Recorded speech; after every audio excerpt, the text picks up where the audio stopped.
Irmãos e irmãs, celebramos em comunhão com toda a Igreja, neste domingo, a solenidade de Cristo Rei do Universo.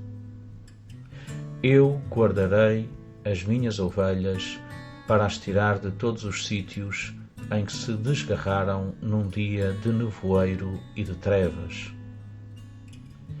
Num dia de nevoeiro é mais provável que as ovelhas se percam, se dispersem, se desorientem ou caiam inadvertidamente de alguma ravina e fiquem feridas, quem sabe, mortalmente. Num dia de nevoeiro, cada ovelha mal vê a outra, cada uma pouco mais verá do que o seu metro quadrado de pasto, procurando salvar-se sozinha, nem que tenha de ferir a ovelha mais próxima.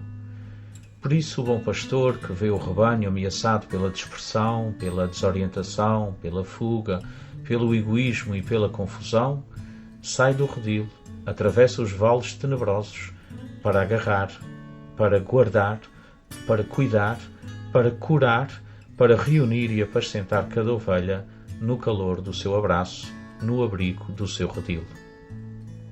Esta conhecida imagem do pastor belo ilustra bem como é o coração de Deus, cuidador atento de cada um de nós.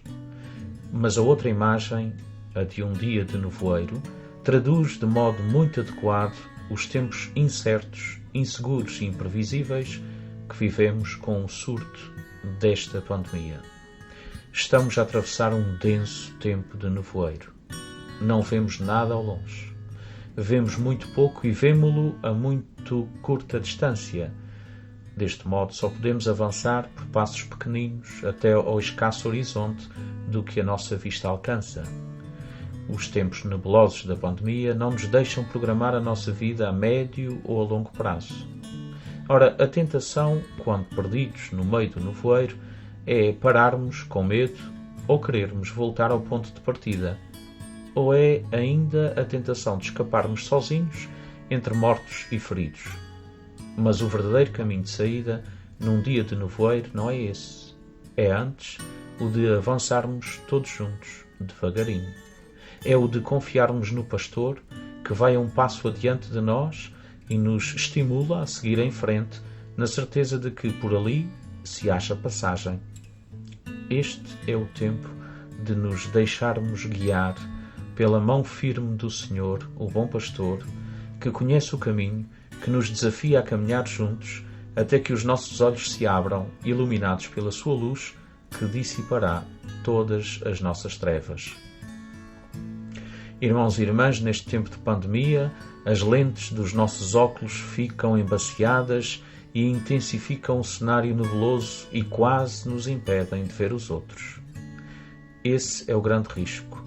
Ficarmos tão obcecados pela nossa proteção, pela nossa segurança, pelas nossas necessidades, que o nosso olhar fica embaciado, incapaz de ver o próximo e, portanto, incapaz de ver a Cristo em todas as vítimas desta pandemia. Ora, o desafio maior é precisamente o de não virar costas ao sofrimento, o de se esforçar por olhar para o lado e ver os outros, de modo que ninguém fique para trás. Nesta pandemia existem dois tipos de pessoas, aquelas que cuidam do sofrimento e aquelas que passam ao largo. Neste momento, quem não passa ao largo ou está ferido ou carrega aos ombros algum ferido. O ensinamento de Jesus na parábola do juízo final não nos permite fazer vista grossa.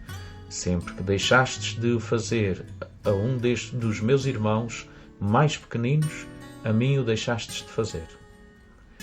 Ganha aqui atualidade o pecado da omissão, o grande pecado contra os pobres que alimenta o vírus da indiferença. Isto não me diz respeito, não é problema meu, a culpa é da sociedade. Que este nebuloso tempo pandémico não provoque colisões e encontrões, mas proximidade e encontro. Para combater a pandemia da pobreza, da solidão, do isolamento, do descarte, comecemos por sair da nossa zona de conforto para irmos ao encontro dos outros, praticando em cada dia uma obra de misericórdia. Diz a Escritura: se deres do teu pão ao faminto e matares a fome ao indigente, a tua luz brilhará na escuridão e a tua noite será como o meio-dia. e assegura-te com esta promessa: para o homem misericordioso, compassivo e justo, brilhará uma luz no meio das trevas, mesmo que seja num cinzento dia de nevoeiro.